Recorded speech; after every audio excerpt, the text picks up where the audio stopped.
upo. Yan. Mega sardines. Bawang sibuyas. Gagawin natin, napakasarap yan. Nababagay ngayon tong upo sa sardinas. Dahil tag-ulan ngayon, sa mga may bagyo ngayon. Eto, sa mga nasalanta ng bagyo. Pag binigyan kayo ng sardinas at may inanod na upo, ganito ang gagawin yung luto. Ha? Turo ko sa inyo ha. Lagay ng mantika. Oh, huwag masyadong marami. At mabilis maubos yung mantika.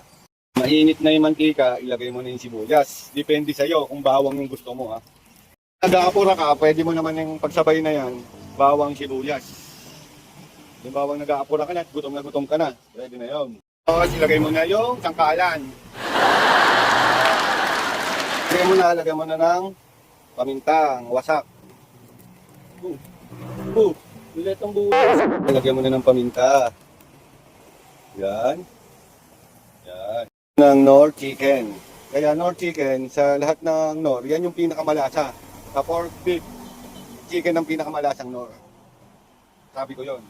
Pag nalusaw na yung Knorr, ilagay mo na tong main ingredients natin na upo.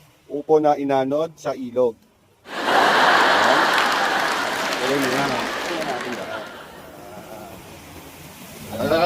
Yan.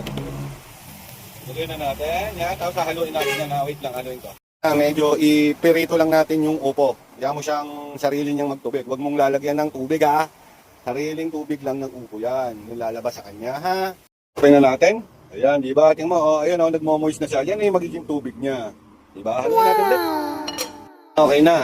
Buksan na natin yung isa pang main ingredient. Mega sardines.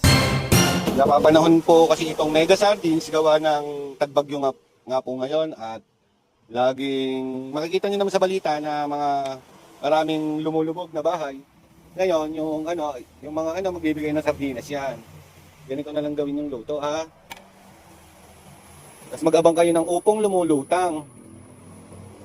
Yan na yan. Upo, sibuyas, bawang na lumulutang sa baha. Yan na po yun. Tapos luglugan natin ng bagyato ha. Bagyang luglug lang po ha. Yan, konti lang yan. Yan ha. Tayo na lang natin kumulo. Tapos, takpan natin para kumulo. Yang gar, kumulo na. Huwag mo lang haluin. Gusto kasi ni Papsi na buo yung sardinas. Kaya baka madurog. Di ko na hinalo-halo. Yan, okay na. Pwede na kumain. Sana may natutunan. No? Ingat po sa bagyo, sa baha. Pag tinalikas po kayo, lumikas na po kayo. Para hindi na po kayo balik-balikan. Para